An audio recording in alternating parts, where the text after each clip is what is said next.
let's not lose sight of the fact that we're talking about human beings.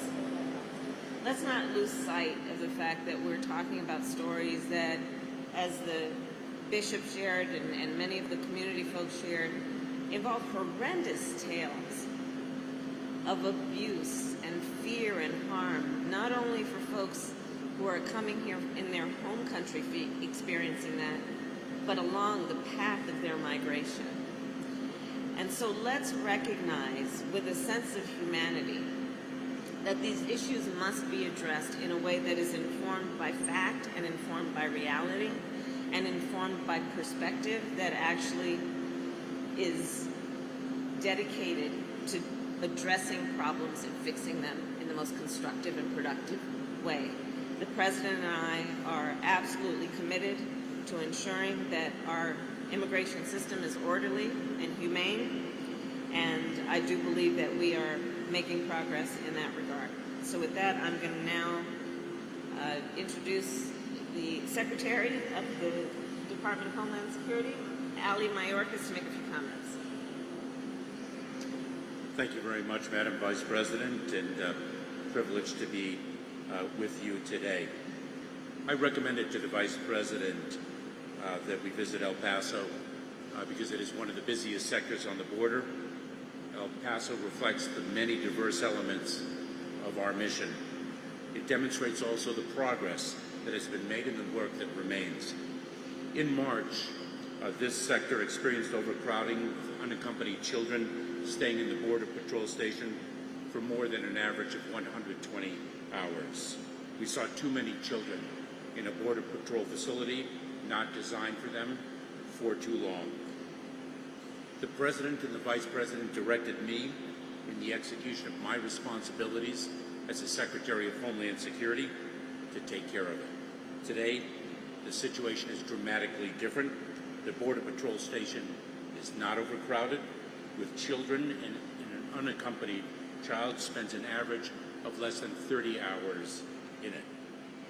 Border surges have been a challenge for years and years, and to address the challenge successfully requires a multi-part plan.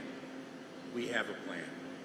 The Vice President is leading our nation's effort to tackle the root causes of migration, why people leave their home in the first place.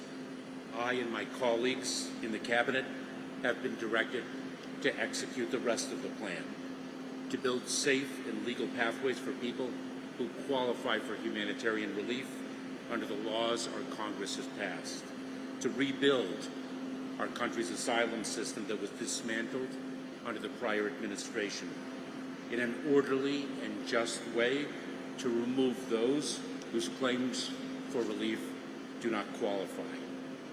I am immensely proud to lead the workforce, the men and women of DHS, in executing our responsibility to secure the border and execute a safe, orderly, and humane process as the President and the Vice President have directed. I am grateful to the Vice President for leading the effort to tackle the root causes of migration, her focus on what is happening in the Northern Triangle countries of origin. I am hopeful that Congress will pass immigration reform to fix a system that everyone recognizes is broken, and I am thankful for the Chairman's years-long leadership and championing of this effort. Thank you.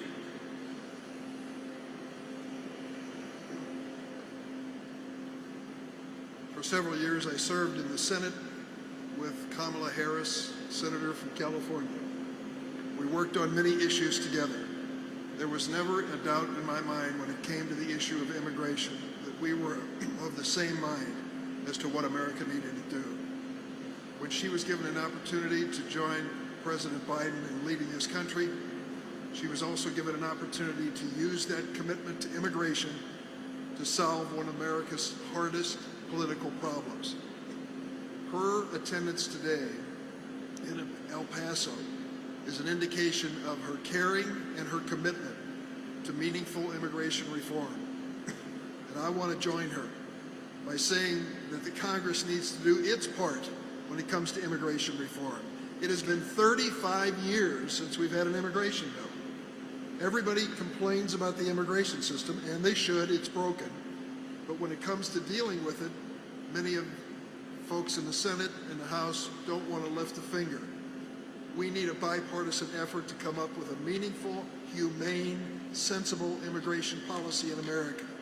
I want to salute the Congresswoman, Veronica Escobar. She and I have discussed her vision of immigration reform. I believe she's moving in the right direction in terms of dealing not only with the challenges of today, but what our nation looks like tomorrow. It was an honor to be back here in El Paso with the Vice President. I thank her for the invitation today, and I let the Congresswoman at this point say a few words.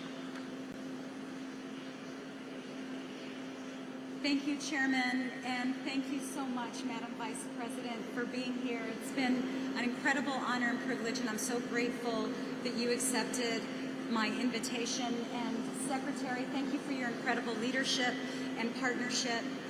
You know, El Paso has been central to so much of what we have seen for decades when it comes to immigration.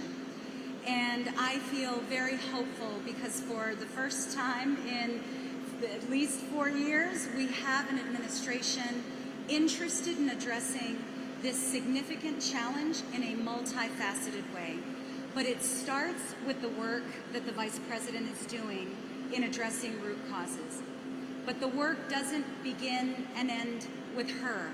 As the Chairman mentioned, Congress has an important role. In the House of Representatives, we have passed legislation. We are also working on passing the U.S. Citizenship Act, and we've got to get the Senate and support from the Senate to make this happen. Even then, the work is not over. We have to completely re-envision the way that we greet migrants at our nation's front door. All of this will take time. All of this will take a commitment, but we finally have a president and a vice president who have that commitment, and they are in it to create permanent, meaningful change, positive change. El Paso is the perfect place for the Vice President to continue on her exploration of the issues around why people are leaving their country.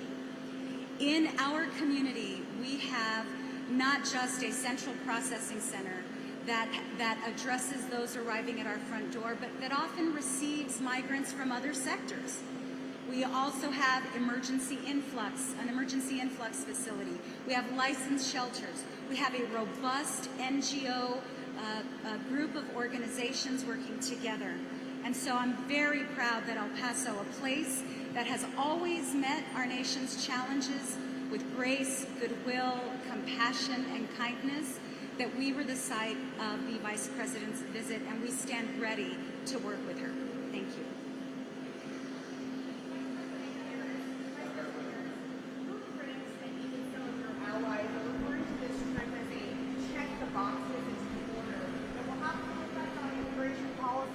What did you intend to achieve with this visit? And how do you respond to Republicans who say you should have visited an area along the border that is experiencing more acute immigration problems, such as the Rio Grande Valley? So first of all, what is happening here in El Paso really is, in many ways, highlights many of the facets on the issue of immigration. It is here in El Paso that the previous administration's child separation policy was unveiled. And so we have seen the disastrous effects of that right here in this region. It is here in El Paso that the return to Mexico policy from the previous administration was implemented. We have seen the disaster that resulted from that. Here in El Paso, we've also seen great work happening through the Department of Homeland Security, under the leadership of Secretary Mayorkas, and the work of the men and women of Customs and Border Patrol. They have instituted technology that over the last couple of months has expedited, in a very significant way, processing of people who are arriving at our border. We are seeing here in El Paso unaccompanied minors, who I spent time with, who are filled with optimism, but they are without their family, young children. they're being processed through the system. But it really does speak to also the humanitarian nature of the work that must be done when we are looking at young children who are not with their families and thinking about how we are going to institute a humane and comprehensive system that addresses that. So this has been a very important trip. This has been a trip that also is connected with the obvious point. If you want to deal with a problem, you can't just deal with the symptom of the problem. You got to figure out what caused it to happen, which is why, after taking a leadership role on root causes, one of the first trips I took was to Guatemala and Mexico to see on the ground there what is happening in terms of the concerns about everything from corruption to food insecurity to the lack of opportunity for indigenous people, Afro-descendants, women, doing the work of seeing firsthand the challenges that that country has faced because of extreme climate conditions, and addressing then America's priorities, again, as a neighbor in the Western Hemisphere, focusing those priorities on the actual root causes so that we can, by inference, have an impact on the effect. And I'm very excited about the potential, as we have talked with these congressional leaders and with the Secretary. The focus that we have placed on the root causes includes bringing together CEOs from some of America's largest corporations, bringing together some of the world's largest foundations based here in the United States, bringing together civil society, and working on a comprehensive approach that is our administration's resolve toward the overall issue, which is root causes, and then deal with what's happening at the border. And again, I will say that Ali Mayorkas is doing an extraordinary job, boots on the ground here at the border, implementing reforms within the Department of Homeland Security that are clearly having an effect of expediting in a fair and judicious way the folks who are arriving. Here in El Paso and in many other border cities, people's lives and families are spread across both sides of the border, and those lives have been interrupted over the last 15 months with the pandemic border restrictions. So I'd like to know, where do the plans stand on reopening the border, and is there a target date? Also, is there more plans for vaccines to be sent to Mexico, and what is your plan to distribute those vaccines equally across the entire border? So thanks very much for the question. We're very sensitive to the issue that you raise. The decision when to ease the restrictions on travel across the border is based on the science and the data that the Centers for Disease Control has. It's a public health decision. It is based on the well-being of the American public. We are mindful of the economic consequences of the restrictions that currently exist, and those will be eased as the public imperative dictates. Why are non-citizen Mexicans who hold visas not able to come? We have imposed restrictions in the service of the public health imperative, and they are guided by that. So, for example, essential travelers are indeed able to cross through the ports of entry for the reasons of their essential nature.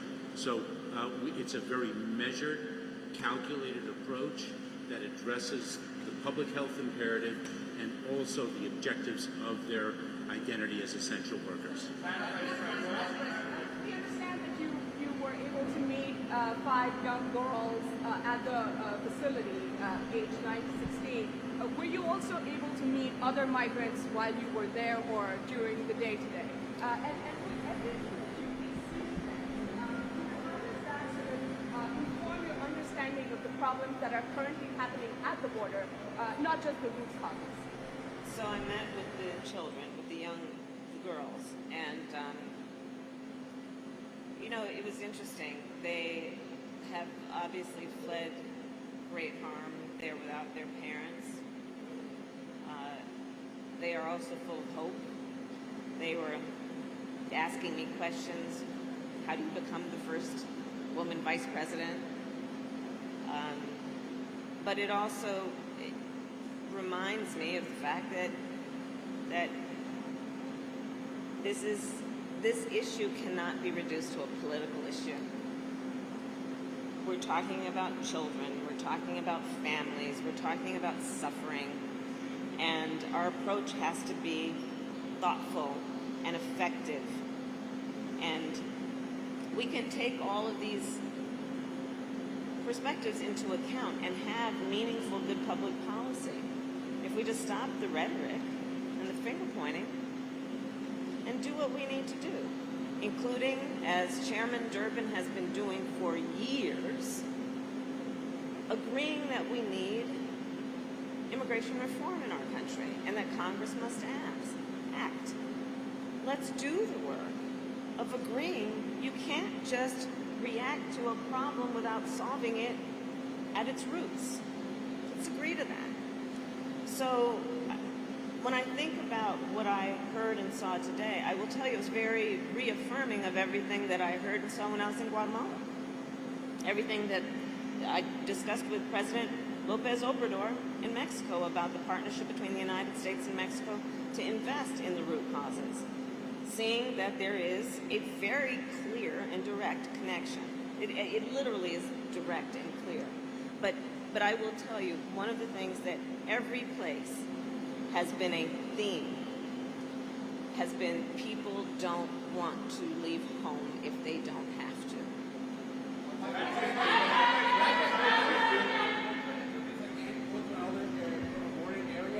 Are you going to meet with other leaders or community organizations that are maybe have a different point of view, different perspective, even GOP leaders?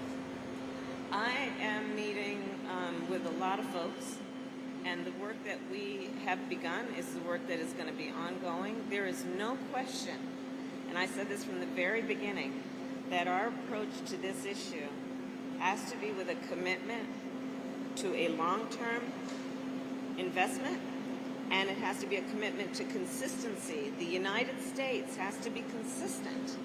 There were times when we were more engaged and we saw good results. Less engaged, and we can see where the work and the partnerships then deteriorate.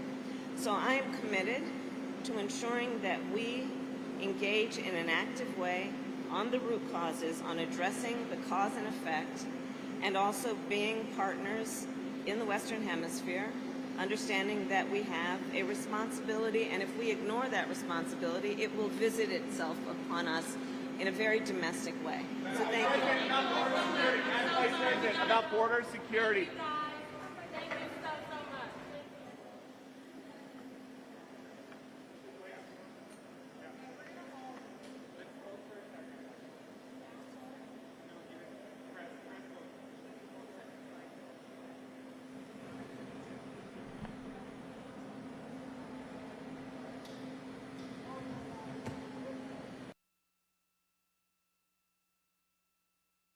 Throw it in the bag and then